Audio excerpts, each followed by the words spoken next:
Inventory এখান থেকে শুরু করব, নাকি জার্নাল আর টেবুলার অ্যানালাইসিসের অঙ্কটা বই থেকে দেখাবো? কি দেখানোর প্রয়োজন আছে?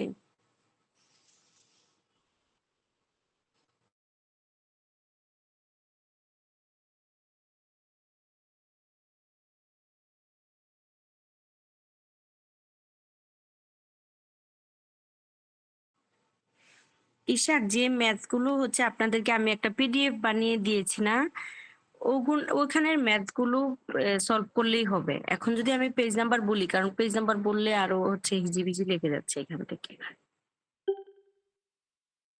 বুঝতে পারছেন? ওইখানে যে ম্যাথস গুলো দেওয়া ওগুলো সলভ করলেই আপনাদের আশা করি পারবেন। তো এখান থেকে আমি র্যান্ডমলি যেকোনো একটা ম্যাথস হচ্ছে আপনাদেরকে দেখাইতে পারি, অথবা পরবর্তীতে আপনাদের প্রবলেম হইলে অত নাম্বার পৃষ্ঠায় ম্যাথসটা প্রবলেম বললে আমি হচ্ছে পরেও হচ্ছে পার্সন টু পার্সন সলভ করে দিতে পারবো।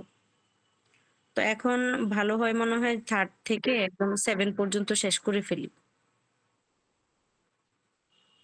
আচ্ছা। ঠিক আছে।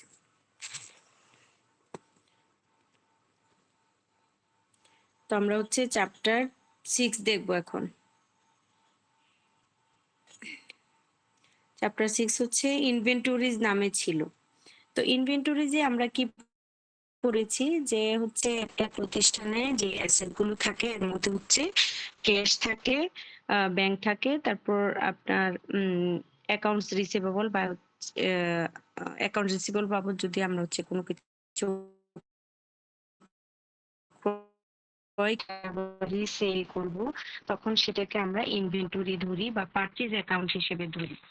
তো সেই পারচেজ অ্যাকাউন্ট বা ইনভেন্টরি যে স্টক থাকে সেই স্টক ম্যানেজমেন্টের জন্য কিছু ম্যাথমেটিক্যাল টার্ম এখানে করা হয়। তো এখানে কিছু রুলস দেওয়া আছে যে কেমন করে হচ্ছে আমরা ইনভেন্টরি ভ্যালুয়েশনটা করি আর কি।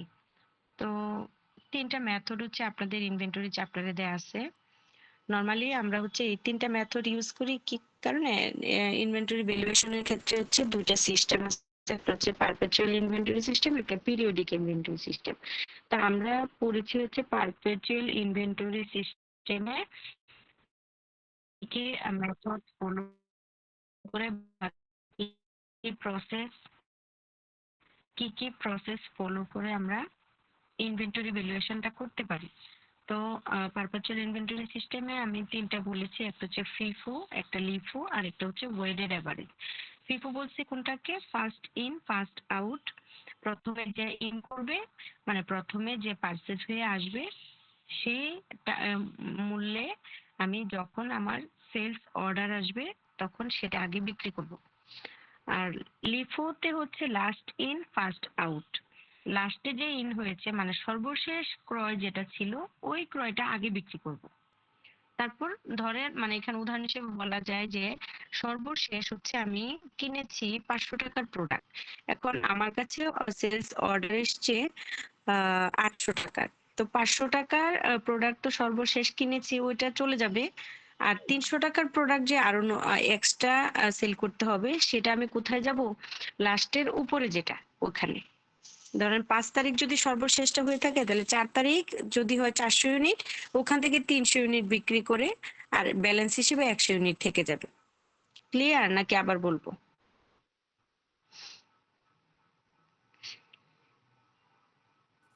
ম্যাম ম্যাথ কি 3টা মেথডেই শিখতে হবে? এই আসছি 3টা মেথড না বাবা, একটা একটু কমাই দিব না। এত টেনশন করতেছেন পরীক্ষা নিয়ে আপনারা। ওয়েটেড এভারেজটা তো হচ্ছে কি 2টা প্রাইসকে একসাথে যোগ করে তারপর এটাকে করতে হয় ভ্যালুয়েশনে হচ্ছে সেলস এর প্রাইসটা নরমালি দরকার পড়ে আপনার সেলস এর ক্ষেত্রে, যে সেলস যে আমি করব আমি কোন প্রাইসে হচ্ছে সেলস করব। যখন আপনাকে বলে first in first out FIFO, তখন আপনি প্রাইস ধরবেন কোনটা, যে কোয়ান্টিটিটা আপনার আগের ওইটা যে রেটে কিনেছিলেন ওই রেটে ধরবেন। আর লাস্ট ইন ফার্স্ট আউটে যে কোয়ান্টিটি আপনার সবার শেষে কিনেছেন ওইটা প্রথমে বিক্রি হবে, এবং এই সর্বশেষ যে রেটে কিনেছেন ওই রেটটার টাকাটা ধরবেন সেলস এর ক্ষেত্রে। তো ওয়েটেড এভারেজে কি হয়, ধরেন একটা হচ্ছে কেনা হয়েছে 5 তারিখ, আরেকটা কেনা হয়েছে 10 তারিখ, আরেকটা কেনা হয়েছে আপনার 15 তারিখ। তাহলে তিনটা প্রাইসে, একটা 10 টাকা করে ছিল, একটা 11 টাকা, একটা 12 টাকা। তাহলে 10, 11, 12, 3 যোগ হয়ে তারপর 2 দিয়ে ভাগ, 3 দিয়ে ভাগ, ভাগ করে যেটা আসবে ওইটা হচ্ছে এভারেজের রেট। আর ওই এভারেজের রেটটা বসাইতে হয় হচ্ছে ওয়েটেড এভারেজে। তো ওয়েটেড এভারেজ যেহেতু একটু জটিল মনে হয়, ওয়েটেড এভারেজটা আপাতত থাকুক। এটা তো শিখেছেন আগে, যা শেখা হয়েছে, এখন ফাইনালের আগে শুধু ফিফু লিফুর ম্যাথস গুলোই দেখেন। আমি কি ওয়েটেড এর ম্যাথ গুলো আপনাদেরকে পিডিএফ এ দিয়েছি নাকি? ম্যাম 2 সিস্টেমে কি শিখতে হবে? কোনটা বাবা? ইনভেন্টরি সিস্টেম দুইটা না, একটা হচ্ছে পিরিয়ডিক, একটা হচ্ছে পার্টিকুলার নাকি যেন একটা। না না, পিরিয়ডিক পার্টিকুলার দুটো কেন শিখবেন? আমি তো পারপেচুয়াল বলছি, পিরিয়ডিক বাদ দিয়েছি তো। পারপেচুয়ালে দুটো মেথড পড়বেন, তিনটা মেথড আছে, ফিফু লিফু ওয়েটেড এভারেজ। তো এখন ফিফু আর লিফু শিখবেন শুধু, শর্ট করে দিলাম, ফিফু আর লিফু শিখবেন। আর এখান থেকে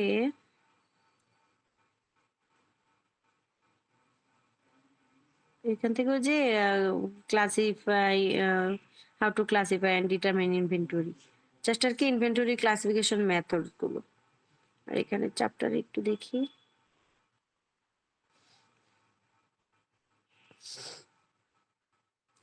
এটা কি দেখা যাচ্ছে ক্লিয়ার? ম্যাম আপনি সরাসরি ল্যাপটপ থেকে স্ক্রিন শেয়ার করতে পারতেন। আমি ল্যাপটপ থেকে ঢুকিনি, এটাই সমস্যা করছি। ল্যাপটপে চার্জ ছিল না, পরে চার্জে দিয়ে রেখে মোবাইল থেকে ঢুকছি, এটাই সমস্যা হচ্ছে। ল্যাপটপ থেকে ঢুকলে ভালো ছিল। আর পিডিএফ গুলো দেওয়া আছে তো, এখান থেকে স্ক্রিনশট না নিলেও সমস্যা নেই।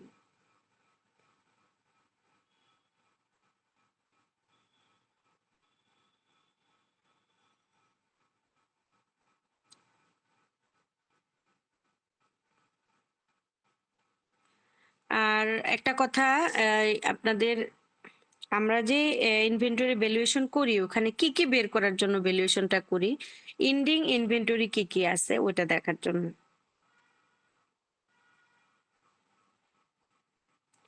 এখানে দেখেন বলছে কি, total units available for sale, এটা একটা বের করি। আবার হচ্ছে বের করি এন্ডিং ইনভেন্টরি কি, এই যে inventory available for sale, ending inventory, cost of goods sold, এগুলো কি লিখেন একটু। এখন যেগুলো বলছি থিওরির জন্য বলছি, কিন্তু এগুলো লিখেন। Cost of goods sold ma'am কিভাবে বের একটু করব? দাঁড়ানো, একটু পরে একটু পর ম্যাম একটু বলে দেন। ধারাবাহিকভাবে আস্তে আস্তে বললে ম্যাম লিখতে পারতাম। আচ্ছা, cost of goods sold, beginning inventory plus purchase, ওটা থেকে এন্ডিং ইনভেন্টরি মাইনাস করলে কস্ট অফ গুডস সোল্ড বের হয়। এখানে দেখেন সূত্রটা শেয়ার করা আছে।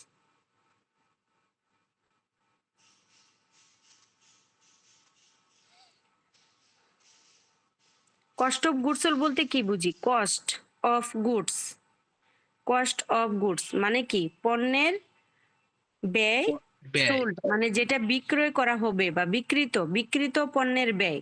তার মানে কি, এন্ডিং যে ইনভেন্টরি থাকবে সেটা কি বিক্রি হয়েছে কি হয়নি।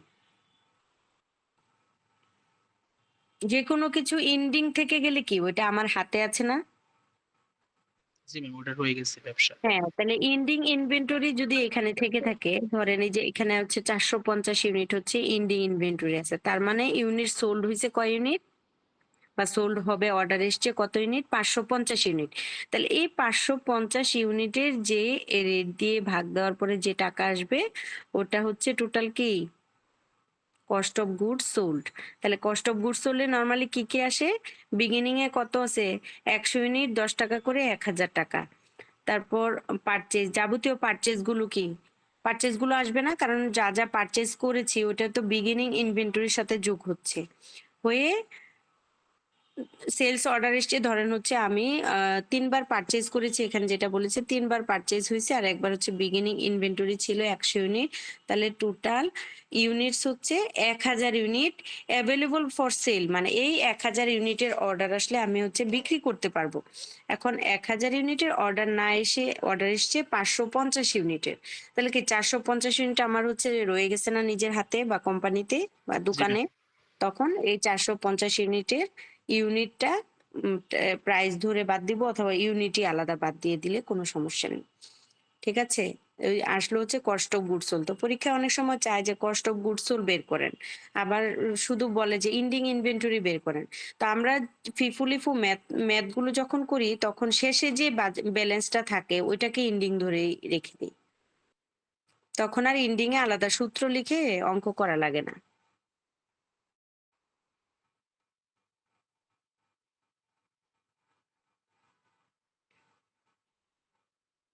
চ্যাপ্টার 10 এ চলে গেছে।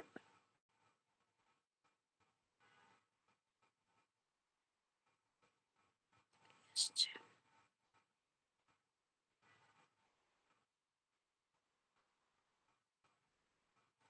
এই যে এটা দেখেন। Cost of goods sold available for sale, এইখানে কি কি আসবে? বিগিনিং আর পারচেজ গুলো আসবে। এটা লিখেন cost of goods available for sale, এই নামে অনেক সময় চলে আসে। তো ওইখানে দিবেন বিগিনিং আর যাবতীয় পারচেজ গুলোর অ্যামাউন্ট যোগ করে দিলেই হয়ে যাচ্ছে। আর এন্ডিং ইনভেন্টরি আলাদা করে বের করা লাগে না কেন? কারণ ফিফু-লিফুতে আমরা হচ্ছে শেষে যেই ইউনিটসটা রয়ে যায় ওই ইউনিটসটাই হচ্ছে এন্ডিং ইনভেন্টরি কস্ট হিসেবে দেখায় দিই আরকি। আর কস্ট অফ গুডস সোল্ড তো মাত্রই বললাম।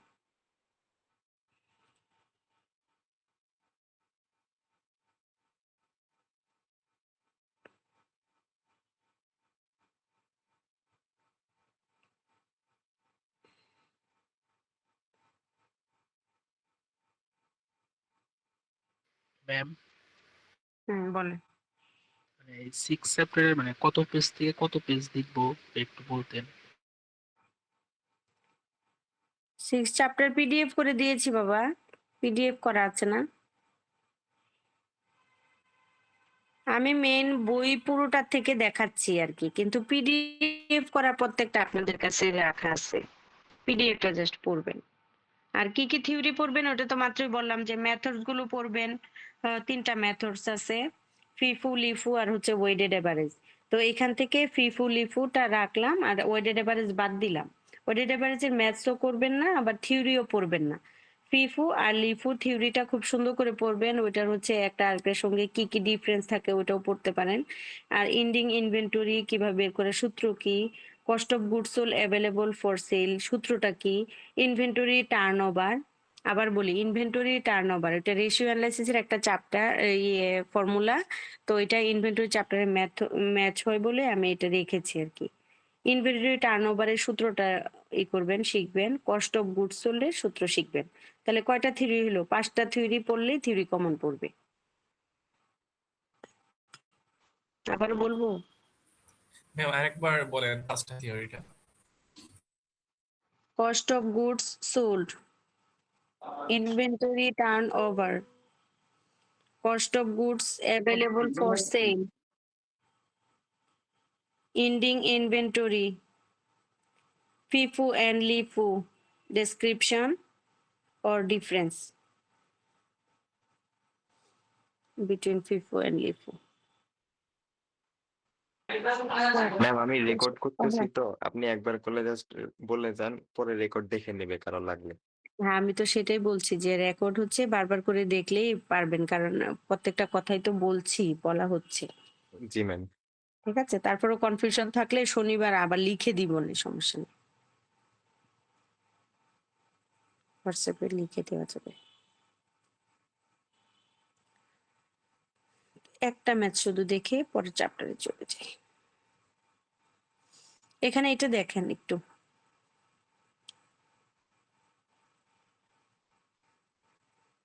এই ম্যাচটাতে হচ্ছে জানুয়ারি মাসের 1 তারিখ হচ্ছে বিগিনিং ইনভেন্টরি ছিল 100 ইউনিট 10 টাকা করে। তাহলে টোটাল কস্ট হচ্ছে কত? 1000 টাকা। তাহলে ব্যালেন্স ইন ইউনিটস মানে কি? হাতে 1 তারিখ হাতে ইউনিট আছে হচ্ছে 100 ইউনিট। আর বলো এপ্রিলের 15 তারিখ কিনেছে হচ্ছে 200 ইউনিট। তাহলে আগে 100 ইউনিট ছিল, এখন 200 ইউনিট কিনেছে। তো টোটাল হচ্ছে তার কাছে এখন ইউনিট আছে 300। আবার পারচেজ করেছে অগাস্টে 300 ইউনিট। তাহলে আগের 300 ইউনিট আর এখন 300 ইউনিট হচ্ছে টোটাল 600 ইউনিট। তো এখন দেখেন তার কাছে 600 ইউনিট আছে বিক্রিযোগ্য, মানে available for sale. Available for সেলে এই যে দেখেন কত সুন্দর করে দেয়া আছে, বিগিনিং প্লাস পারচেজ হইলেই আপনার ইউনিটস বা cost of goods available for sale চলে আসে। তো ওইটা থেকে এন্ডিং মাইনাস করলেই কস্ট অফ গুডস আসে পড়ে। তো দেখেন সেল অর্ডার একটা আসছে আপনার ইয়েতে সেপ্টেম্বর মাসে 550 ইউনিটের। তাহলে 600 ইউনিট এখানে আমার কাছে আছে, আর 550 ইউনিট আমি দিতে পারবো না? দিতে পারবো কিনা? জি ম্যাম। যেহেতু আমার কাছে 600 ইউনিট অ্যাভেলেবল আছে, 550 ইউনিটের অর্ডার এসছে, এখন আমি তো অবশ্যই মানে দিতে পারবো, কাস্টমার ডিমান্ডটা আমার ফিল আপ হবে। তখন বলছে যে এই যে সেলটা হচ্ছে আপনি ফিফো মেথডে করবেন, এটাকে সলভ করব। ফিফো মেথডে হচ্ছে এন্ট্রিটা নিবেন আর কি, বা ট্রানজেকশন রেকর্ডটা রাখবেন ফিফো মেথডে। তাহলে ফিফো মেথডে আপনি রেকর্ড রাখতে গেলে কি হবে আপনার, প্রথমে ছিল কি 100 ইউনিট, তাহলে প্রথম যে এসছে ফার্স্ট যে ইন করেছে সে যাবে। 100 ইউনিট বিক্রি করে দিলেন, 100 ইউনিট দিলেন, কত করে রেটটা আসবে কোনটার, যে ইউনিটটা প্রথমে থাকে এটা রেট আসবে, দেখা যাচ্ছে? রেট কি ম্যাম দেওয়া আছে? হ্যাঁ রেট, এই যে রেটটা দেওয়া আছে, আমার কি এরর দেখা যাচ্ছে নাকি বুঝতে পারতেছি না তো। এই যে বিগিনিং ইনভেন্টরিতে 100 ইউনিটের পাশে যে 10 টাকা, সেই 10 টাকা হচ্ছে রেট। তাহলে আপনি যে ইউনিট বিক্রি করবেন এটার ঠিক ডান পাশে যেই ইউনিট কস্ট দেওয়া থাকবে ওইটুকুই আপনি হচ্ছে বিবেচনায় নিয়ে আসবেন। তার তো মানে ম্যাম প্রথম ফার্স্ট আমি 100 ইউনিট দিলাম, তাহলে আমার আরো কত লাগবে, বিক্রি করতে হবে আরো কত ইউনিট, তাকে দিতে হবে 550 ইউনিটের অর্ডার, 100 ইউনিট চলে গেলে আরো হচ্ছে লাগবে 450। হ্যাঁ 450 ইউনিট। এখন দেখেন এইখানে দ্বিতীয় পারচেজ হচ্ছে 200 ইউনিট, তার মানে কি 450 ইউনিটের মধ্যে 200 ইউনিট পুরোটাই তাকে বিক্রি করতে পারবো। তাহলে পুরোটা বিক্রি করলাম 11 টাকা রেটে, চলে গেল 11 টাকা রেটে। দেখেন পরে কত ইউনিট আর লাগে, 300 আর 200 100 আর 200 মিলে 300 ইউনিট বিক্রি করে ফেললাম। আর কত ইউনিট তাকে দিতে হবে 550 হতে গেলে? 250 ইউনিট। আরো 250 ইউনিট। তাহলে 250 ইউনিট এখানে দেখেন সে অগাস্টে পারচেজ করছে 300 ইউনিট, তাহলে এখানেও 300 ইউনিট আছে, ওখান থেকেই দেওয়া যাবে। 300 ইউনিট থেকে 250 ইউনিট নিলাম, ঠিক তার ডান পাশে যে রেট 12 টাকা, 12 টাকা রেটে নিলাম, নিয়ে দেখেন 6200 টাকা আসলো কি cost of cost of goods sold.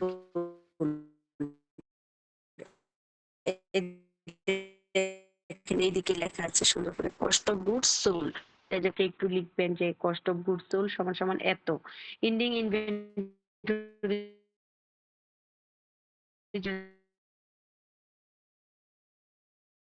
যদি আসে যে এন্ডিং ইনভেন্টরি, সে আনসার বের হওয়ার পরে শেষে লিখে দেবেন যে এন্ডিং ইনভেন্টরি সমান সমান এত টাকা বের হয়েছে, কস্ট অফ গুডস সোল্ড সমান সমান এত টাকা বের হয়েছে। ইনভেন্টরি টার্নওভারটার সূত্রটা এইটা। তারপর আপনার cost of goods available for sale কত, এই যে cost of goods available for sale 6800, যেহেতু 600 ইউনিট, 600 ইউনিটে 6800 টাকার cost of goods available for sale, ওটা আসলে 6800 দিবেন। তো এখন বিক্রি করলেন কত, তার কাছে 6200 টাকার, আর 600 টাকা বাকি আছে। তাহলে 600 টাকা যে বাকি আছে ওটা দেখেন এখানে আবার একটা কাজ করছে সে, যদি নভেম্বরে পারচেজ ট্রানজেকশনটা না থাকতো তখন আমাদের এন্ডিং ইনভেন্টরি হতো শুধু 50 ইউনিট, কিন্তু সে কি করছে একটা নতুন পারচেজ দেখাইছে 400 ইউনিট, তো ওই বছর আর কোনো সেলস না দেখানোতে তার আবার 400 ইউনিট এবং হচ্ছে 50 ইউনিট যোগ হয়ে টোটাল 450 ইউনিট এন্ডিং ইনভেন্টরি হিসেবে রয়ে গেছে। তাহলে 5800 টাকার প্রোডাক্ট হচ্ছে এন্ডিং ইনভেন্টরিতে রয়ে গেছে। বোঝা গেল? জি ম্যাম। নিজেরা একটু দেখেন, যদি কনফিউশন থাকে আমি পরে আবার শনিবারটা আছি। ম্যাম আপনার এখন একবার একটু টানা। আপনার নেট মনে হয় খারাপ ম্যাম, একটু মানে ঝাপসা দেখা যাচ্ছে, কথাগুলো ভালো মানে স্পষ্ট আসতেছে না। ও নেট তো আমার এখানে তো ওয়াইফাই ফুল দেখাচ্ছে, কথাগুলো ক্লিয়ার আসছে না।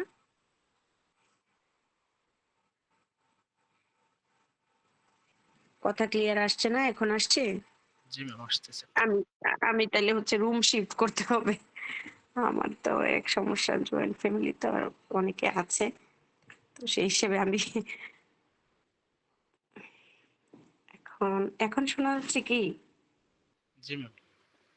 কিন্তু এই রুমে হচ্ছে একটু লাইটটা একটু কম মনে হচ্ছে। দেখা যাচ্ছে ক্লিয়ার? আমি একটু মোবাইলের লাইটটা বাড়াই দিচ্ছি, পিসির লাইটটা একটু বাড়াতে হবে।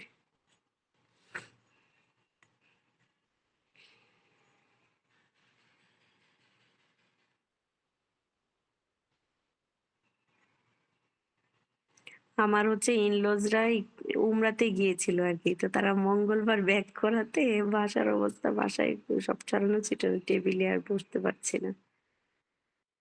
তো একটু এটা কনসিডার করবেন আর কি আপনারা।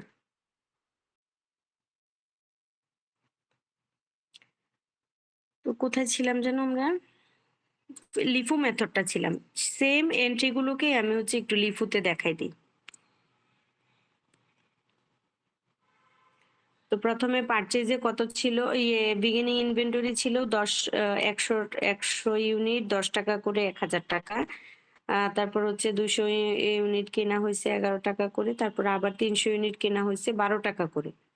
এখন সেপ্টেম্বরে যে সেলস অর্ডারটা এসছে, এই অর্ডারে বলা হয়েছে 550 ইউনিট। তাহলে দেখেন, লাস্ট ইন ফার্স্ট আউট, তাহলে কোনটা যাবে বলেন আপনারা? লিফু, লিফু মানে লাস্টে যে টাকাটা আসবে ওইটাই হচ্ছে প্রথমে বিক্রি করতে হবে। তাহলে লাস্ট কোনটা ছিল আমাদের পারচেজ? অগাস্ট 24 যেটা ছিল ওইটা লাস্ট ছিল না আমাদের? 300 ইউনিট 12 টাকা করে, এটা সবার আগে বিক্রি করব। দেখেন পারচেজে 312 টাকা করে এটা প্রথমে বিক্রি করলাম। তো 300 ইউনিট চলে গেলে আর কত ইউনিট রিকুইজিশনে আছে? আরো 250 ইউনিট। ওই 250 ইউনিট এখন উপরের দিক থেকে দেখবো যে অ্যাভেলেবল আছে কিনা। তো এপ্রিলে যে ট্রানজাকশনটা ছিল পারচেজ, সেটা 200 টাকা, 200 ইউনিটের। তো 200 ইউনিট দেওয়ার পরে হয়ে যাচ্ছে, যেহেতু 250 ইউনিট আরো লাগবে। 200 ইউনিটের রেট ছিল 11 টাকা, সেই রেট ধরলাম। ধরে টোটাল হলো 300 আর 200 মিলে 500 ইউনিট। তো আরো সেল তাকে যে ইয়ে করবে, কিনবে, তাকে আরো দিতে হবে কত? 50 ইউনিট। তাহলে এই 50 ইউনিট কোথা থেকে দেখবো? বিগিনিং ইনভেন্টরিতে যে টাকাটা, ওইটাকে ওটা থেকে 50 ইউনিট বিক্রির জন্য এখানে এনলিস্টেড করব, আর 50 ইউনিটকে দেখাবো হচ্ছে এন্ডিং ইনভেন্টরি হিসেবে। আর এখানে পারচেজ অ্যাকাউন্ট যেটা আসবে ওইটা সেম এনে 13 টাকা করে ধরে 5700 টাকা এন্ডিং ইনভেন্টরিতে থাকবে। আর কস্ট অফ গুডস হলে যে সেলের আইটেমগুলো, সেই আইটেমগুলোকে রেট দিয়ে গুণ দিয়ে যেটা আসবে ওটা হচ্ছে কস্ট অফ গুডস সোল্ড। এখন কি আমার কথা ক্লিয়ার কি না? জি ম্যাম। যেভাবে স্পষ্ট আসতেছে। ও আচ্ছা, তাহলে ওই রুমে একটু নেট মেনু যাচ্ছিল না। এখন ওই যে ডিভাইস কানেক্টিভিটি বেশি, বাসায় অন্তত 10টা ডিভাইস চলতেছে এখন প্রতি রুমে রুমে, এই জন্য একটু রুমটা একটু দূরে হতে স্লো হয়ে গেছে। এখন একদম ইয়ের কাছে আসছি, যে রুমে রাউটারটা সেখানে আসছে ঠিক। তো ফিফু লিফুটাই দেখালাম, এভারেজটা বাদ দিই। হ্যাঁ, এভারেজ দরকার নেই।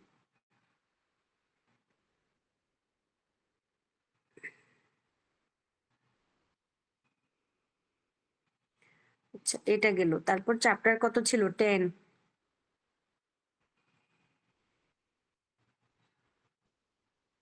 চ্যাপ্টার 10 ছিল অ্যাকাউন্টিং ফর ডেপ্রিসিয়েশন। ও 21-এ চলে এসেছি। আচ্ছা, এইখানে যেহেতু চলে এসছি, তাহলে এই চ্যাপ্টারটাই কি আগে দেখাবো কিনা, কারণ ডেপ্রিসিয়েশনটা আমি 6-এ রেখেছিলাম।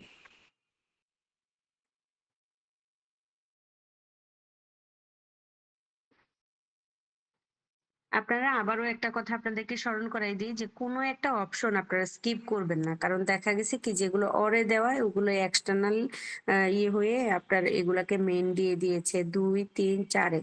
তো 2 3 4-এ যদি আপনার অপশনেরটা আসে আর আপনি যদি ধরে নেন যে ম্যাডাম তো বললো অর দিয়ে, তাহলে হচ্ছে যে কোনো একটা পড়ে যায়, তখন দেখবেন পরীক্ষার হলে ওইটা গিয়ে দেখবেন মেন চলে আসছে। তো 7টা প্রশ্নের কোনোটাই হচ্ছে স্কিপ করার দরকার নাই, একটু কষ্ট করে 7টা চ্যাপ্টার পড়ে ফেলবেন। ম্যাম সিভিপি অ্যানালাইসিস কত নাম্বার চ্যাপ্টারে? হ্যাঁ, সিভিপিটাই চ্যাপ্টার 22 এইটাই দেখছি আর কি, যেহেতু 21-এ চলে এসেছি তো 22টাই দেখছি। এখান থেকে আমি কোন একটা থিওরি কি করেছি কিনা তাই চেক করলাম। হাইলো মেথডে একটা থিওরি, এটা কোন চ্যাপ্টার থেকে দেখলাম, এটা সম্ভবত সিভিপি থেকেই দেখেছি সম্ভবত।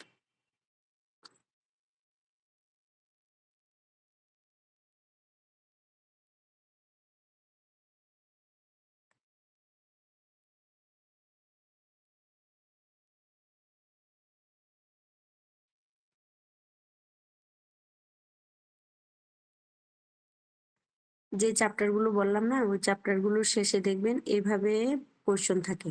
তো ফিনান্সিয়াল স্টেটমেন্ট অ্যানালাইসিসে চ্যাপ্টারের শেষে এরকম যে রিভিউ এন্ড প্র্যাকটিস এভাবে কিছু কিছু কোশ্চেন থাকে না, চ্যাপ্টার 18 থেকে এখান থেকে কিছু দেখে ফেলি থিওরি হিসেবে। শুধু ওখান থেকে ম্যাথস দরকার নাই, শুধু একটা টার্ম এনেছি ইনভেন্টরি টার্নওভার ইনভেন্টরি চ্যাপ্টারে, আর এমনিতে আর অন্যান্য ফর্মুলা না শিখলেও চলবে।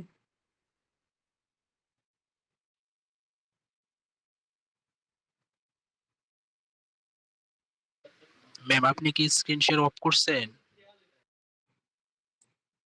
স্ক্রিন শেয়ার অফ কোথায় করলাম? করিনি তো বাবা, দেখা যাচ্ছে না? এটা দেখা দেখা যাচ্ছে যাচ্ছে কি? ম্যাম, দেখা যাচ্ছে ম্যাম। ও এখানে আমি কি করেছি, ল্যাপটপ থেকে তো আর আমি হচ্ছে ঢুকিনি, মোবাইল থেকে আর কি ঢুকেছি, এজন্য স্ক্রিনটা শেয়ার করতে পারিনি।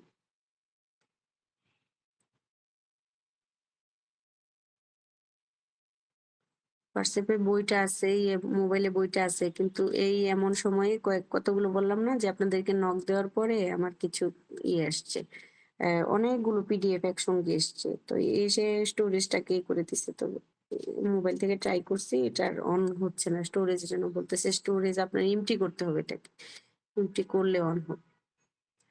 তো সেই পদ্ধতি নিচ্ছি আর কি। কিছু কিছু শেষ মুহূর্তে কিছু কিছু প্রবলেমস স্কিপ করবেন একটু।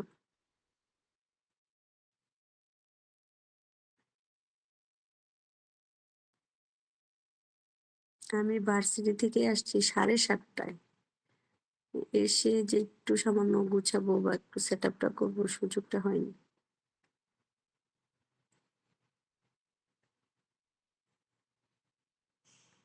এই যে সিপিভি অ্যানালাইসিসটা আসছে, সিপিভি অ্যানালাইসিস হচ্ছে কি কস্ট ভলিউম প্রফিট, এটা জাস্ট দেখবেন আপনার হচ্ছে কস্ট ভলিউম প্রফিট কি, কস্ট কেমন থাকে, তারপর হচ্ছে এটার মধ্যে আপনার প্রফিটটা কিরকম আসে। কস্ট বলতে কি হয়, আপনার যেই রেভিনিউ থাকে, তো রেভিনিউ থেকে যদি আমি কস্ট বাদ দিই তখনই তো আমার সেলস আসে, তাই না? প্রফিট আসে। সেলস থেকে সেলস বা রেভিনিউ যে নামেই বলেন, ওইটা থেকে আমি যখন আমার টোটাল কস্ট বাদ দিব তখন আসবে হচ্ছে প্রফিট। তো সিপিবি অ্যানালাইসিসে হচ্ছে একটা সুন্দর টেবিল দেওয়া আছে, এখানে প্রথমে বলে কি আপনার সেলস থেকে হচ্ছে ভেরিয়েবল কস্ট গুলো মাইনাস হয়ে যেটা আসে ওইটাকে বলে কন্ট্রিবিউশন মার্জিন। তো এই চ্যাপ্টারের থিওরির জন্য আপনারা দেখেন কন্ট্রিবিউশন মার্জিন কি, সিপিবি অ্যানালাইসিসে কি কি মেথড আমরা হচ্ছে করি, সিপিবি অ্যানালাইসিসের কম্পোনেন্ট কি কি থাকে, এজ আ সিপিবি জিনিসটা কি ওইটার একটু ওভারভিউ শিখবেন। আর কিছু অ্যাজাম্পশনস আছে 4-5টা, ওই অ্যাজাম্পশনস গুলো একটু দেখবেন। CPB component, CPB assumptions, CPB নিজে জিনিসটা কি, তারপর কন্ট্রিবিউশন মার্জিন, এই 4টা-5টা হচ্ছে দেখবেন থিওরির জন্য। ও এই চ্যাপ্টার থেকে হচ্ছে হাইলো মেথডটা এনেছি। আর এই যে এখানে একটু দেখেন খেয়াল করে, দরকার হলে এখান থেকে একটু স্ক্রিনশট নিয়ে নেন। এই ভেরিয়েবল কস্ট, ফিক্সড কস্ট, তারপর total cost, high low method, variable and fixed cost identify করা। এই কয়েকটা জিনিস হচ্ছে আপনার আরেকটা চ্যাপ্টার হাই লো মেথড বা ইনক্রিমেন্টাল অ্যানালাইসিস চ্যাপ্টার, ওইটার মধ্যে দিয়েছি। তো থিওরির জন্য আপনারা ওই চ্যাপ্টারের সঙ্গে এটা অ্যাড করবেন। আর সিপিবির থিওরি গুলো তো একটু আগেই বলে ফেললাম, আবার এখানে দেখতে পারেন যে বেসিক কম্পোনেন্টস, সিপিবি ইনকাম স্টেটমেন্টটা কি, সিপিবি অ্যাজাম্পশনস কি, আবার হচ্ছে সিপিবি এর ওভারভিউ। একটু সিপিবি বলতে what do mean by CVP analysis, বারবার সিপিবি বলতে, সিভিপি অ্যানালাইসিস।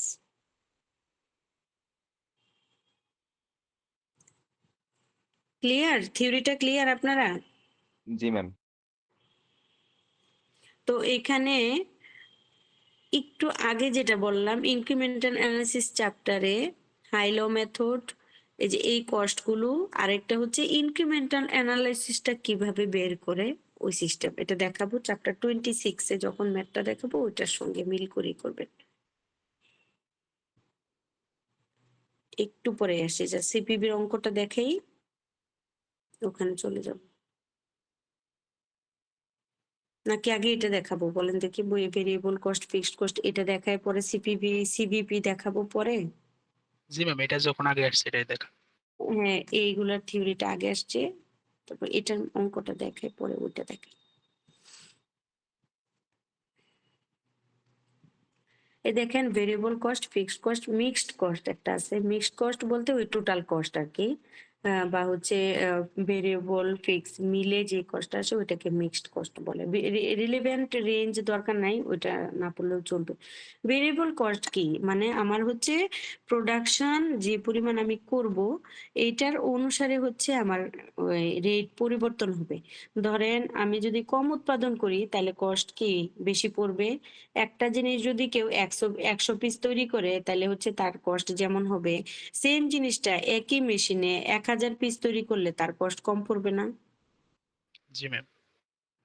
আবার হচ্ছে ধরেন একটা জিনিস যদি আপনি 200 ইউনিট হচ্ছে ট্রান্সপোর্ট করেন তাহলে এক ধরনের ভাড়া আসবে, কিন্তু এটা যদি আপনি 2000 ইউনিট ক্যারি করে অন্য জায়গায় নিয়ে যান বা কিনে নিয়ে আসেন মার্কেটে, এই আপনার ইয়েতে শপে, অথবা হচ্ছে আপনি কোনো কিছু সেলস করেন যেটার দায়িত্ব ক্যারিং কস্ট আপনাকে দেওয়া হয়েছে এবং হচ্ছে আপনি নিজ দায়িত্বে সেই যে কাস্টমার তাকে পৌঁছাই দিবেন, তখন 2000 ইউনিটের ক্যারিং কস্ট আর 200 ইউনিটের ক্যারিং কস্ট কি সেম হবে? না ম্যাম, আলাদা হবে। আলাদা হবে। তো ক্যারিং কস্ট বলতে আমরা কি বুঝি? শুধু কস্ট বলতে যে হচ্ছে প্রোডাক্ট কিনলো এই টাকাটা বুঝি না। কস্টের সঙ্গে আপনার যে থাকবে আপনার লেবার, সেই লেবারেরকে আমি কোনো টাকা দিতে হচ্ছে কিনা, তারপরে এখানে ভ্যাট ট্যাক্স কিছু দিতে হচ্ছে কিনা, তারপর হচ্ছে ক্যারিং কস্ট বা ট্রান্সপোর্টেশন কস্ট সেটা হচ্ছে দিতে হচ্ছে কিনা, সবকিছু মিলেই হচ্ছে আমার কস্ট। ঠিক আছে? তো এই কস্টে আপনার যদি ইউনিটস বাড়ে কমে তখন কস্ট বাড়া কমার যে একটা সম্পর্ক সেটাকে আমরা ভেরিয়েবল কস্ট বলি। আর যদি আপনার এই শপের মধ্যে এই রানিং মাসে আজকে সারাদিনে কোনো কিছু বিক্রি না হয়, তাও কি আপনার দোকানে যে হচ্ছে অ্যাসিস্ট করে আপনাকে তাকে টাকা দিতে হবে না?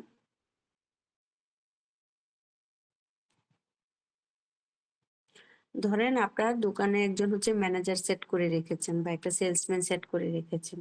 এই মাসে আপনি হচ্ছে ব্যবসা থেকে দূরে চলে গেছেন। কোথাও একটা ব্যক্তিগত কাজে বা হচ্ছে হজ উমরা পালন করতে বা কোথাও মানে ঘুরতে চলে গেছেন। যেকোনো একটা কিছু হয়েছে মানে আপনি আপনার এই বিজনেসে হচ্ছে একটু অ্যাবসেন্ট আছেন কিছুদিন। তো এই সময় দেখা গেল কি আপনার যে এমপ্লয়ি সে কিছুই বিক্রি করল না। তাহলে কি সে বিক্রি না করলে আপনি কি তাকে টাকা দিবেন না? এরকম? না ম্যাম, তাকে তো দিতে হবে। তাকে অবশ্যই দিতে হবে। আবার ধরেন আপনি নিজেই দোকানটা অপারেট করেন, আর কোনো অ্যাসিস্ট্যান্ট নাই। তাহলে আপনি 10 দিনের জন্য দোকানটা বন্ধ করে কোথাও চলে গেছেন। তো আপনি এসে আর বাকি 20 দিন হচ্ছে বিক্রি করেছেন। যাই কাস্টমার এসছে ওইভাবে আপনি হচ্ছে আপনার ট্রান্সেকশন গুলো চালিয়ে গেছেন। তো মাস শেষে দোকানের যে কি হলো? মাস শেষে দোকানের যে ভাড়াটা, হ্যাঁ? সেই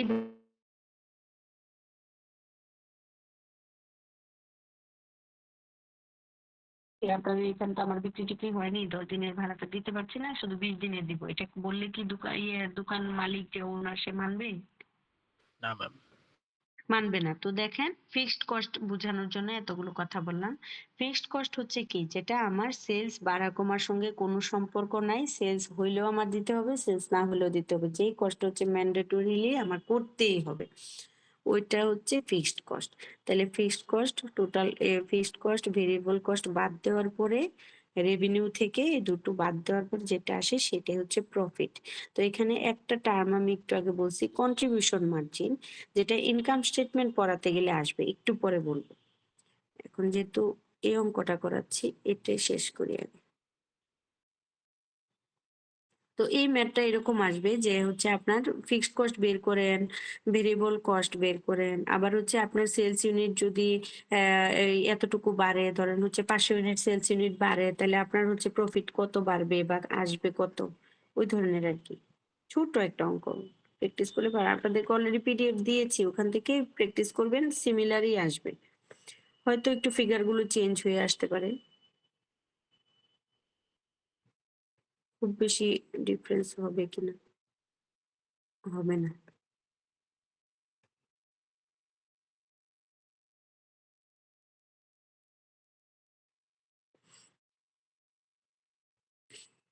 এই দেখেন এখানে হচ্ছে একটা মেথড, এটা হচ্ছে ওই চ্যাপ্টারেরই, এই ভেরিয়েবল কস্ট ফিক্সড কস্ট যেটা বললাম, এখানে হাইলো মেথড। হাইলো মেথডে দেখেন কি বলছে, যে high low method uses the total cost incurred at the high and the low level of activity to classify mixed cost into fixed and variable components. Mixed কস্টটাকে classify করছে কিসে, ফিক্সড কস্টে এবং হচ্ছে ভেরিয়েবল কস্টে। এটা কোন দুইটা প্যারামিটারে, একটা হচ্ছে একদম হাই যে ইয়েটা আছে রেট, এটা দিয়ে, আবার হচ্ছে একদম লো যেটা আছে ওইটা দিয়ে, এই দুইটা রেটকে ধরে ক্যালকুলেট করে যে ইয়েটা আসবে, রেজাল্ট আসবে, সেটাকে আমরা বলবো হাইলো মেথডের রেজাল্ট। তাহলে এখানে দেখেন হাইলো মেথডে কিছু স্টেপ আছে, একটা হচ্ছে determine variable cost per unit from the following formula. Variable cost per unit high low মেথডে কি আসবে, change in total cost divided by high minus low level of activity. একটু উদাহরণ দিয়ে বুঝাই, তাহলে বুঝে যাবেন।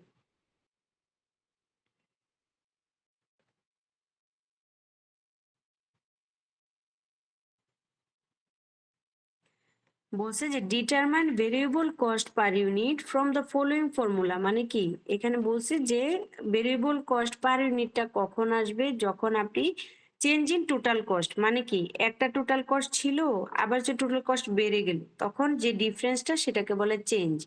এই চেঞ্জটাকে ভাগ দিবেন কি দিয়ে, high minus low level of activity. এটাও বোঝাচ্ছি, মানে হাই এর রেট ধরবেন আর লো এর রেট ধরবেন, ধরে এটাকে মাইনাস করে যেই ইয়াটা ফিগার আসবে, ওই ফিগারটা দিয়ে এই ফিগারটাকে ভাগ করে দিবেন, চলে আসবে variable cost. High low method, high and low levels of activity আর 50 ইউনিট মাইলস কততে ছিল দেখেন, এপ্রিলে ছিল এই যে 50,000 মাইলস ছিল, আর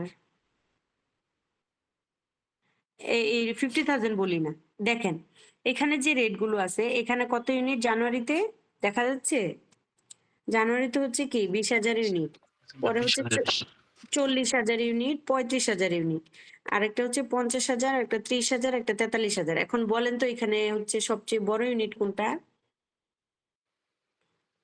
ইউনিটস অফ অ্যাক্টিভিটি কোনটা সবচেয়ে বড়? 50,000। 50,000 এপ্রিলের, তাহলে হচ্ছে এই যে এপ্রিলের ইউনিট যেটা বলছে, যে এপ্রিলের ইউনিট সবচেয়ে বড়, তাহলে এটা থেকে মাইনাস করতে হবে কোনটা, হাই মাইনাস লো, তাহলে লো কোনটা, দেখেন লো কোনটা, এখানে লো আছে ম্যাম 30,000, 30,000 এর নিচে একটা আছে, দেখেন লাল কালি করা যেটা, মানে 20,000 আছে। 20,000। তাহলে 50 থেকে 20,000 মাইনাস করবেন, তাহলে আপনার হচ্ছে কত ইউনিট ধরবো, 30,000 ইউনিট। বোঝা গেছে এখন? জি ম্যাম।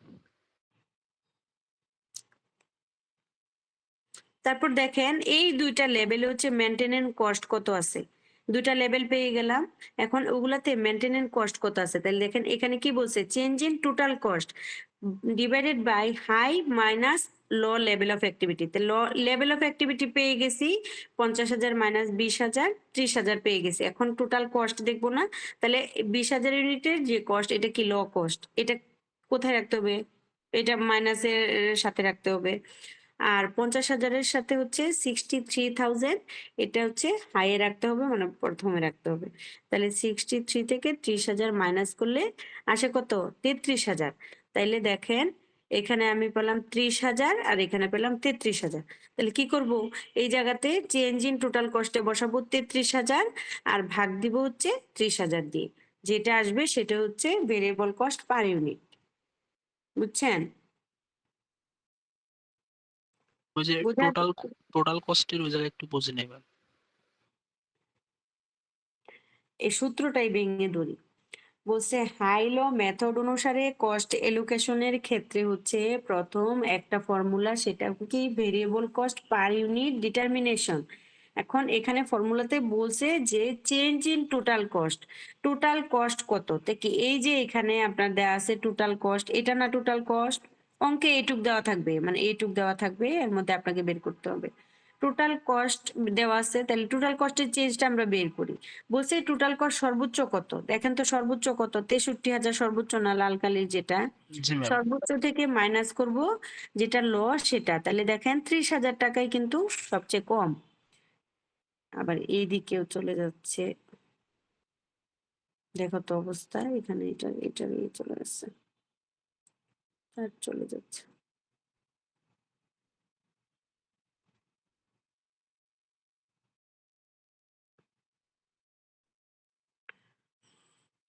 তো আসলো কত, 63,000 মাইনাস 30,000, 33,000 চলে আসলো 33,000 চেঞ্জ ইন টোটাল কস্ট। তো চেঞ্জ ইন টোটাল কস্টের নিচে 33,000 লিখলাম, আর ডিভাইডেড বাই চিহ্ন এটা বসাই দিলাম। এখন করব হচ্ছে level of activity. Level of activity বলতে বোঝায় আর কি ইউনিটস, বুঝতে পারছেন? ইউনিটস মানে কি কি কর্মকাণ্ড হয়েছে, কতটুকু করছে। তো সর্বনিম্ন হচ্ছে 20,000 মাইলস আর সর্বোচ্চ হচ্ছে 50,000 50,000। মাইলস। মেট্রো ট্রানজিট কোম্পানি হচ্ছে তার করতেছে, তার যে বাস, হ্যাঁ, এই বাস 6 মান্থ পিরিয়ডে বাস হচ্ছে কত মাইল গেছে এবং হচ্ছে ওই বাস মানে চলার ক্ষেত্রে হচ্ছে কি কতটুকু কষ্ট হয়েছে, ওইটা নিয়ে অঙ্কটা। তাইলে দেখেন সর্বোচ্চ মাইলস হচ্ছে দৌড়াইছে এপ্রিল মাসে 50,000, সর্বনিম্ন দৌড়াইছে হচ্ছে জানুয়ারিতে 20,000। তাহলে চেঞ্জটা কত, 30,000। তাহলে 30,000। এই 33,000 ভাগ দিব 30,000, তাইলে চলে আসবে কি ভেরিয়েবল কস্ট পার ইউনিট। এখন বোঝা গেছে? একটু পরে জি আবার ভিডিও ওই রেকর্ডটা দেখে নিন, শুনে নিন, ক্লিয়ার হয়ে যাবে আশা করি। এই যে এখানে দেখেন দেখাই দিছে, এখানে দেখাইছে মেট্রো ট্রানজিটের, এখন আপনার হচ্ছে এক্সেল শিটে দেখাচ্ছে টোটাল কস্ট কত। মেট্রো ট্রানজিটে হাই ছিল 33,000, লো হচ্ছে 30,000। তাহলে লেস দিবেন কত, ভেরিয়েবল কস্ট, লেস দিবেন কি ভেরিয়েবল কস্ট, কারণ এখানে চাইছে হচ্ছে টোটাল ফিক্সড কস্ট। তাহলে টোটাল কস্ট থেকে ভেরিয়েবল মাইনাস দিলে ফিক্সড চলে আসে না? শুনেন, টোটাল কস্ট সমান সমান হচ্ছে কি variable cost plus fixed cost, variable plus fix মিলে হচ্ছে টোটাল কস্ট। এখন এখান থেকে আমি যদি বলি ভেরিয়েবল কস্ট বের করো, তাহলে কি করবেন, টোটাল থেকে ফিক্স মাইনাস করবেন। আর যদি বলি ফিক্সড কস্ট বের করো, তখন টোটাল থেকে ভেরিয়েবল মাইনাস করবেন। তাহলে এই অঙ্কে হচ্ছে ভেরিয়েবল কস্ট দেওয়া নাই বলে হচ্ছে ভেরিয়েবল কস্টের রেটটা আমি আগে বের করে নিছি। তাহলে ভেরিয়েবল কস্টের রেট হচ্ছে বের হয়েছে কত, 1.10। এই 1.10 অনুসারে সর্বোচ্চ কত, 50,000 ইউনিট, আর হচ্ছে 1.1 দিয়ে 55,000 টাকা হচ্ছে ভেরিয়েবল কস্ট আসছে, আর টোটাল কস্ট আসছে হচ্ছে 63,000 টাকা। আবার দেখেন লতে কত আসছে, 30,000। 22,000 টাকা, আর এখানে তো লতে আমরা আগেই দেখছি 30,000 টাকা ছিল টোটাল কস্ট, আর 22,000 টাকা হচ্ছে এখন ভেরিয়েবল কস্টে ল হিসেবে বের করেছি। তাহলে দেখেন হাই মেথডে হাই রেটে হচ্ছে ফিক্সড কস্ট কত, 63 থেকে 55 মাইনাস দিলাম, আর এখানে 30 থেকে 22 মাইনাস দিলাম, 8000 আসলো। মানে দুইটাতেই হচ্ছে আপনার কি একই দেখাচ্ছে, দুইটাতে একই দেখাচ্ছে। কেন? এটা অনেকটা শুদ্ধি পরীক্ষার মতো। আমরা শুদ্ধি পরীক্ষা করি না যে হচ্ছে হাই মেথডে একটু বেশি আসলো না লো মেথডে কোন আসলো, দুই মেথডেই সেম আসে। বুঝা গেছে? দুই মেথডেই সেম আসে, যেন হচ্ছে হিসাবে কোনো ভুল না হয় বা ফ্রডুলেন্ট অ্যাক্টিভিটি না হয়। ফ্রডুলেন্ট অ্যাক্টিভিটি অথবা মিসরিপ্রেজেন্টেশন এড়ানোর জন্য হচ্ছে আমরা হাই এবং লো মেথড করি। হাই রেট গুলো ক্যালকুলেট করি এবং লো রেট গুলো ক্যালকুলেট করে দেখি যে ফিক্সড কস্ট কতক্ষণ। ফিক্সড কস্ট তো সেমই থাকবে, ভেরিয়েবল কস্টটা না ডিফারেন্ট হবে। দেখেন ইউনিট বেশি হলে আপনার কস্ট বাড়বে, ইউনিট কম হলে অটোমেটিক্যালি কস্ট কমবে, কিন্তু ফিক্সড কস্ট হচ্ছে সেমই থাকবে। তো সেটাই আমরা ক্রস চেক করার জন্য হাই মেথডও করি, লো মেথডও করি। মেইনটেনেন্স কস্ট দরকার নাই, এটা আমি বাদ দিয়ে দিছি। তো বুঝা গেছে? এখন এই ম্যাচটা দেখেন, এখানে দেখেন কত বলছে। এই কোম্পানি এই জিনিসগুলো হচ্ছে মিক্সড কস্ট আসছে using units produced as activity level. মার্চে হচ্ছে ইউনিট প্রডিউস হচ্ছে 9800, টোটাল কস্ট হচ্ছে 14440। এত কিছু যেগুলো পড়ার দরকার নাই, আপনি এখান থেকে বের করবেন। ভেরিয়েবল কস্ট বের করতে গেলে আমাদের কি system? Change in total cost divided by change in কি ইউনিট, চেঞ্জ ইন ইউনিটস, এইভাবে মনে রাখবেন, তাইলে হবে। এই টোটাল কস্টে হচ্ছে বড়টা মাইনাস ছোটটা, ইউনিটস প্রডিউসডে বড়টা মাইনাস ছোটটা, এই ইউনিটকে এটা দিয়ে ভাগ, মানে এই চেঞ্জকে এই চেঞ্জ দিয়ে ভাগ, এই চলে আসলো ভেরিয়েবল কস্ট। আর ভেরিয়েবল কস্ট যে রেটটা আসবে এটাকে আমি ফিক্সড কস্ট, যেটা টোটাল কস্ট যেটুকু থাকবে টোটাল কস্ট থেকে মাইনাস করে দিয়ে দিব, তাহলে হয়ে গেল আমার কি ফিক্সড কস্ট। টোটাল কস্ট থেকে ভেরিয়েবল কস্ট মাইনাস করে দিলে হবে কি ফিক্সড কস্ট। তাহলে দেখেন কত এখানে হাইয়েস্ট হচ্ছে 14400। দেখেন 12000, 12460, 11100, 13250, 14740। তাহলে এটা হাই রেট না? আর জি ম্যাম, এখানে এটা লো হাই। রেট কোনটা? লো রেট কোনটা? 11100 না? 100, তাহলে জি ম্যাম। দেখেন 14740 মাইনাস 11100 গেল তো।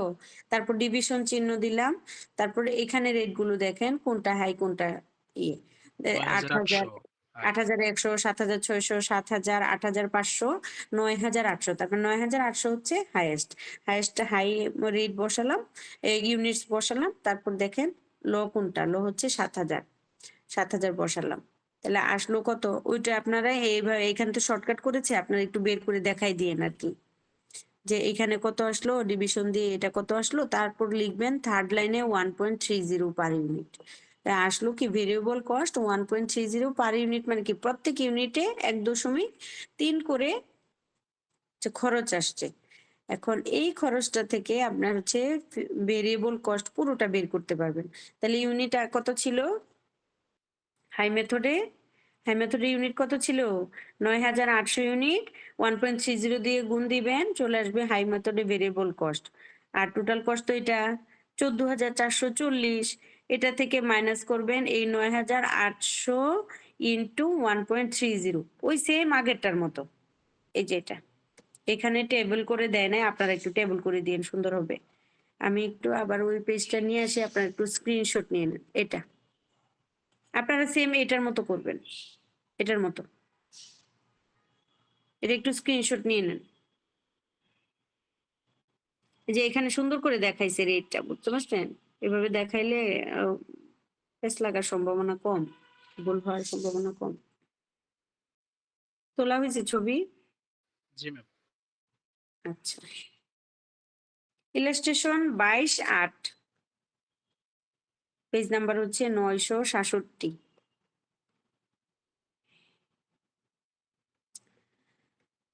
তো আসলো কি ফিক্সড কস্ট আসলো এই যে 12440 ইউনিট আসছে, এটা দিয়ে যে 9800 ইন্টু 1.30, 12440 ইউনিট আসছে।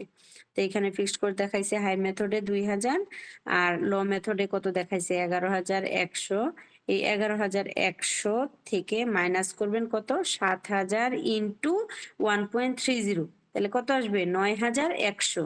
তাহলে 11100 থেকে 9100 মাইনাস করার পরে থাকে কত 2000। তার মানে কি ফিক্সড কস্ট দুটো মেথডেই কত 2000 টাকা করে। তো চলে আসলো না আমার পুরোটা? জি ম্যাম, আমরা এই মানে এক্সাম পেপারে যে কোনো এক মেথড দেখালেই হবে। হ্যাঁ বলেন, শুনতে পাচ্ছি না। ম্যাম বললাম যে এক্সাম পেপারে যে কোনো এক মেথডই দেখালেই হবে তো।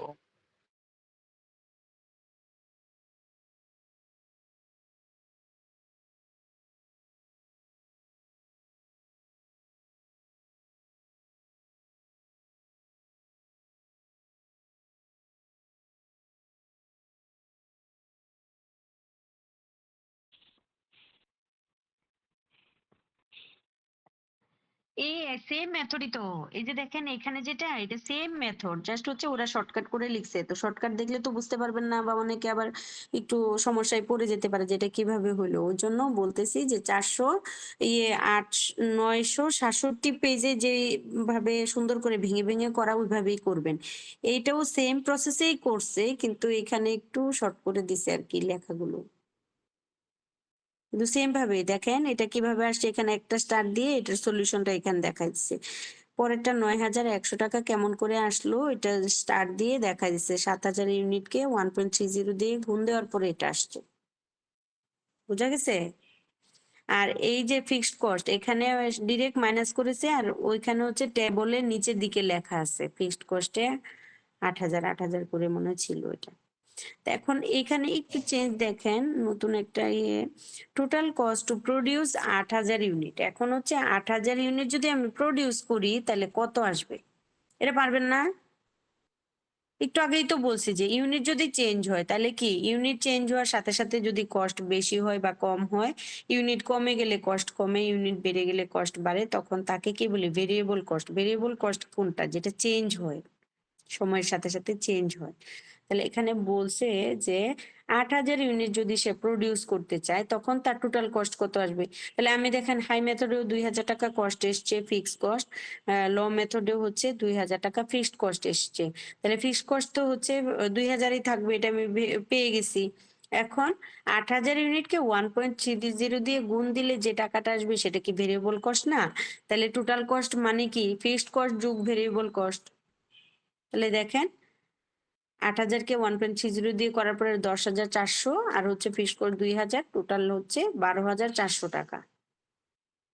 এই হচ্ছে কাজ, কঠিন না, অনেক সহজ একটা অঙ্ক, কয়েকবার প্র্যাকটিস করলে পারবেন। তো এই চ্যাপ্টারে আর একটা হচ্ছে চ্যাপ্টার 26 থেকে ইনক্রিমেন্টাল অ্যানালাইসিস নামে হচ্ছে একটা টার্ম আছে, ওইটার ডিটেলসটা পড়ে নেবেন। ইনক্রিমেন্টাল অ্যানালাইসিস এর আন্ডারে যা যা আছে ওগুলো পড়ে নেবেন। ওই চলে গেলো একটা কোশ্চেন। এখন আবার হচ্ছে ব্যাক করি সিবিপি তে আমি প্রথমে বলছিলাম যে ওভারভিউ সিবিপির, আর হচ্ছে সিবিপির বেসিক কম্পোনেন্ট কি কি থাকে, ভলিউম অর অ্যাক্টিভিটি লেভেল থাকে, ইউনিট সেলিং প্রাইস থাকে, variable cost per unit, total cost per unit, sales mix. এই কয়টা হচ্ছে কি সিবিপি কম্পোনেন্ট। 5টা সিবিপি কম্পোনেন্ট আছে, কম্পোনেন্ট গুলো সুন্দর করে এইভাবে পড়ে নেবেন। তারপর দেখেন সিবিপি তে কি বলছে যে কিছু অ্যাজাম্পশনস গুলো সিবিপি তে ফলো করা হয়, যেমন হচ্ছে কস্ট এবং রেভিনিউ গুলো লিনিয়ার থাকে through out the relevant range of activity level. Cost এবং রেভিনিউর মধ্যে হচ্ছে একটা সামঞ্জস্য থাকতে হবে, দুইটাই একই ভাবে যাবে। তো যদি রেভিনিউ বেশি হয় তার মানে কস্টও বেশি হবে, কারণ বেশি ইউনিট প্রোডাকশন হইলে আমার হচ্ছে কস্টও বাড়বে, আবার হচ্ছে বেশি ইউনিট হচ্ছে সেলস করলে রেভিনিউটা একটু বেশি আসবে। The cost can be classified accurately as either cost হচ্ছে আপনার কি করতে হবে, খুব সুন্দর করে হচ্ছে কস্ট এলোকেশনটা করতে হবে, কস্ট ক্যালকুলেশনটা একদম অ্যাকুরেট হইতে হবে যেভাবে হচ্ছে স্ট্যান্ডার্ডে দেওয়া। তাহলে স্ট্যান্ডার্ডে কিভাবে কি দেওয়া, দুইটা কস্ট আমরা হচ্ছে ক্যালকুলেট করি, ফিক্সড কস্ট, ভেরিয়েবল কস্ট। তো বলছে যে as either variable or fixed, যেটাই হোক সেটাই আপনি কি করতে হবে, অ্যাকুরেটলি ডিটারমাইন করতে হবে। Changes in activity are the only factor that affects cost. Changes in activity বলতে কি ইউনিটস। এখন দেখেন ইউনিটস বাড়লে তো কস্ট বাড়ে, ইউনিট কমলে কস্ট কমে। তাহলে বলছে যে চেঞ্জেস ইন অ্যাক্টিভিটি এমন একটা জিনিস, এই যে এখানে কম্পোনেন্টে বলছে যে লেভেল অফ অ্যাক্টিভিটি, শুধু লেভেল অফ অ্যাক্টিভিটি কিসে এফেক্ট করে, টোটাল কস্ট এফেক্ট করতে পারে। All units produced are sold, মানে যা যা ইউনিটস হচ্ছে ইয়ে করা হবে, উৎপাদন করা হবে, সবই হচ্ছে বিক্রি করতে হবে। তাহলে বিক্রি না করলে আমার বিজনেসে প্রফিট আসবে কেমন করে? তো প্রথম এবং প্রধান শর্ত হচ্ছে বিক্রি বাড়াতে হবে। বিক্রি যত বেশি বাড়বে, বিক্রি বাড়ার ফলে আমার হচ্ছে প্রফিট জেনারেট হবে, প্রফিট জেনারেট হতে হতে একটা পর্যায়ে হচ্ছে কোম্পানির ফিনান্সিয়াল পারফরমেন্স বাড়বে এবং হচ্ছে প্রফিট ম্যাক্সিমাইজেশন হয়ে দেখা যাচ্ছে কোম্পানি বিভিন্ন ব্রাঞ্চে স্প্রেড করতে পারবে বা কোম্পানির প্রোডাকশন বেস অথবা প্রোডাকশন ক্যাপাসিটিটা এক্সপান্ড করবে আর কি। When more than one type of product is sold, the sales mix will remain constant. বলছে যে হচ্ছে যে কোনো একটা ধরনের যদি হচ্ছে আপনার প্রোডাক্ট হচ্ছে সোল্ড হয় তখনও সেলস মিক্স যেটা থাকবে সেলস মিক্স হচ্ছে রিমেইন কনস্ট্যান্ট থাকবে না। দেখেন এই যে এখানে কি বলা হয়েছে, দেখাইছে কি ব্যাগ দেখাইছে, ক্লোদিং দেখাচ্ছে, আবার হচ্ছে শু দেখাচ্ছে। তাহলে এখানে কি আপনার এই যে ব্যাগটা বিক্রি হয়ে গেলে কি বাকিগুলো থাকবে না? থাকবে তো, রিমেইন কনস্ট্যান্ট থাকবে না? সেলস মিক্স সবকিছু মিলে হচ্ছে বলছে কি সেলস মিক্স। তাহলে এখান থেকে জুতো বিক্রি হয়ে গেলে কি বাকিগুলো কনস্ট্যান্ট থাকবে না? আবার হচ্ছে কি বলছে যে সেলস মিক্স মানে তুমি কি কিনলে পুরো প্যাকেজ একটা কিনতে হবে। এখন পুরো প্যাকেজ যদি তুমি কিনো তিনটা জিনিস যাবে, বাকিগুলো থাকবে না রিমেইন। মানে এরকম হচ্ছে কিছু বান্ডেল অফার দিয়ে দেয় যে দেখবেন হচ্ছে আপনার যারা ভেন্ডর থাকে বলে এই 10টা নিলে 100 টাকা, 10টা নিলে 100 টাকা, একটা নিলে 10 টাকা, একটা নিলে 15 টাকা, 10টা নিলে 100 টাকা, এরকম বলতে থাকে না? তাহলে হচ্ছে আপনি যখন 10টা নেবেন তখনই তো আপনি হচ্ছে একটু 10 টাকা কমে পাবেন, কারণ 15 টাকা করে রেট হইলে কত হয় 10টার রেট? 150 টাকা। 150 টাকা, কিন্তু 10টা নিলে তখন কি বলে যে 10 টাকা, তাহলে কি আপনি 50 টাকা কমে পাচ্ছেন একমাত্র সেই বান্ডেলটা কেনার কারণে। তাহলে এই বান্ডেলটা হচ্ছে সেলস মিক্স, বুঝতে পারছেন? সেলস মিক্স হচ্ছে রিমেইন কনস্ট্যান্ট থাকবে কি আপনি যখন সেল করবেন, সেলস হবে আপনার, তখন হচ্ছে পুরো ইউনিটটাই সেলস হবে আর বাকিগুলো কনস্ট্যান্ট থাকবে। এখন এখানে সিভিপি তে দেখেন ম্যাথসে হচ্ছে কন্ট্রিবিউশন ইনকাম স্টেটমেন্ট বলছি। সিভিপি তে হচ্ছে দুই ধরনের অঙ্ক হয়, এক হচ্ছে মার্জিন অফ সেফটি দেখা হয়, ব্রেক ইভেন পয়েন্ট দেখা হয়। ব্রেক ইভেন পয়েন্ট কোনটা? যেই পয়েন্টে এসে একটা কোম্পানির লাভ এবং লস হচ্ছে সমান থাকে, মানে কোম্পানির আয় এবং ব্যয় সমান থাকে। যেমন ধরেন একটা নতুন কোম্পানি, যেমন হচ্ছে ধরেন একটা ক্যাফে, আপনাদের ভার্সিটির সামনে একটা ক্যাফে হয়েছে, তো ওই ক্যাফে ইনস্টলমেন্ট করতে বা ক্যাফে এস্টাবলিশমেন্টের জন্য হচ্ছে কত ধরনের কষ্ট হয় না? বেঞ্চ কিনতে হয়, কফি মেশিন কিনতে হয়, দোকান ভাড়া নিতে হয়, দোকানকে সাজাতে হয়, তারপর হচ্ছে দোকানে এই যে টেবিনেট এটা সেটা অনেক কিছু করতে হয় না? এই সব কিছু কি কোম্পানির তখন কি ব্যয়। এবং কফি গুলো কিনে আনতে হয় না? কফি কিনতে হয়, সুগার কিনতে হয়, আনুষঙ্গিক যা যা আছে ইনগ্রেডিয়েন্ট সবকিছু কিনে সে হচ্ছে ধরেন কিনলো হচ্ছে 5 লাখ টাকা। এখন এই 5 লাখ টাকা তার কবে উঠবে? এই টোটাল কস্ট হচ্ছে তার 5 লাখ টাকা। আবার দোকানের সিকিউরিটি যা আছে ওগুলা সবকিছু মিলে হচ্ছে তার ইনস্টলমেন্টেই চলে গেছে কত? 5 লাখ টাকা। এখন এই 5 লাখ টাকা যতদিনে না উঠবে ততদিন কি আমি বলতে পারবো যে কোম্পানিটা প্রফিটে যাচ্ছে, প্রফিটে গেছে বলতে পারবো? না ম্যাম। প্রফিটও হবে অবশ্যই, যেহেতু আমি হচ্ছে এখানে আর কোনো ক্যাফে নাই, আশেপাশে কোনো কোয়ালিটি হচ্ছে ড্রিঙ্কস এনশিওর করতে পারছে না, এটা হচ্ছে ভালো চলছে, তো কাস্টমার ডিমান্ড হাই। তো কাস্টমার ডিমান্ড হাই বিধায় হচ্ছে তার ডেইলি ট্রানজাকশন গুলো হচ্ছে এবং ডেইলি হচ্ছে তার সেলস যেভাবে সে চাচ্ছে তার চেয়ে বেশি হচ্ছে, এবং হচ্ছে সে প্রাইসিংটাও হচ্ছে নিজের মতো করে অটোক্রেসি বেসিসে করতে পারছে। ধরেন যদি কোয়ালিটি ভালো হয়, আপনি একটা জিনিস খেয়ে যদি শান্তি লাগে আপনার, 10 টাকারটা আপনি 15 টাকা দিয়ে কিনবেন না? জি ম্যাম। অবশ্যই কিনবেন। তাহলে দেখেন আশেপাশে তার কোনো কম্পিটিটর নাই যে সে যদি আপনাকে হঠাৎ করে 10 টাকা থেকে 15 তে নিয়ে যায়, আপনি হচ্ছে ছুটে গিয়ে ওই দোকানে চলে যেতে পারেন। এই ভয়টা ওর নাই। কারণ আশেপাশে ওর মতো ওইরকম কোয়ালিটি দিচ্ছে, কোয়ালিটিফুল প্রোডাক্ট নাই। তো সে 15 টাকা করে ধরে এমনিতে সে যখন 10 টাকায় বিক্রি করতো তখনও কিন্তু তার লাভ হইতো। ধরেন তখন হয়তো তার 6 টাকা বা 60 টাকা হচ্ছে কস্ট ছিল, 10 টাকা বিক্রি করে 3 টাকা তার থাকতো। তো এখন সে যখন হঠাৎ করে 15 টাকা প্রাইসিং করছে, সেট করছে যে নতুন করে সেলস প্রাইস, তখন তার কি একদম দ্বিগুণ হয়ে গেছে না প্রফিট? জি ম্যাম। দ্বিগুণ হয়ে গেছে, তো কষ্টের চেয়ে দ্বিগুণ হয়ে গেছে, দ্বিগুণের চেয়ে বেশি হয়েছে, কারণ 60 টাকা হইলে 14 টাকা। এদিকে দেখেন সে হচ্ছে 60 ধরে ফেলেন যে 55 বা 60% হচ্ছে সে কি করতে প্রফিট জেনারেট করতেছে। এইভাবে করার পরেও তার হচ্ছে ওই যে কস্ট 5 লাখ টাকা সেটা কতদিনে উঠতে পারে? সেটা কি 1 মাসে উঠে যাবে সম্ভব? না ম্যাম, ক্যালকুলেশন করতে মানে হবে। ওইটা হচ্ছে কি, তখন সে প্রতিদিন তার যা যা টোটাল বিক্রি হচ্ছে, সে কোনো ধরনের প্রফিট আলাদা করতে যাবেই না, কষ্ট আলাদা করতে যাবেই না। সে শুধু দেখবে কি তার total sales, total sales, total sales দেখে যখনই এটা হচ্ছে 5 লাখে গিয়ে হচ্ছে রিচ করবে, তখন কি সে কোথায় গেল, তার আয় এবং তার ব্যয় কি হলো, মানে সমান সমান হয়ে গেল। মানে কি তার যে 5 লাখ টাকা সে ব্যয় করেছিল ওইটা উঠে গেল।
সবাই লিভ মারো, ম্যামের আর রেসপন্স নাই।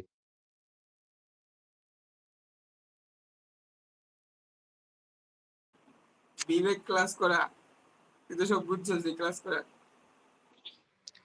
হ্যাঁ, তারপরের টপিক হচ্ছে ভার্গো ভিডিও কোম্পানি, ঠিক আছে, CPM intermediate statement for the month leave নিতে ভাই, সব 30। রেকর্ডিং অফ করবো।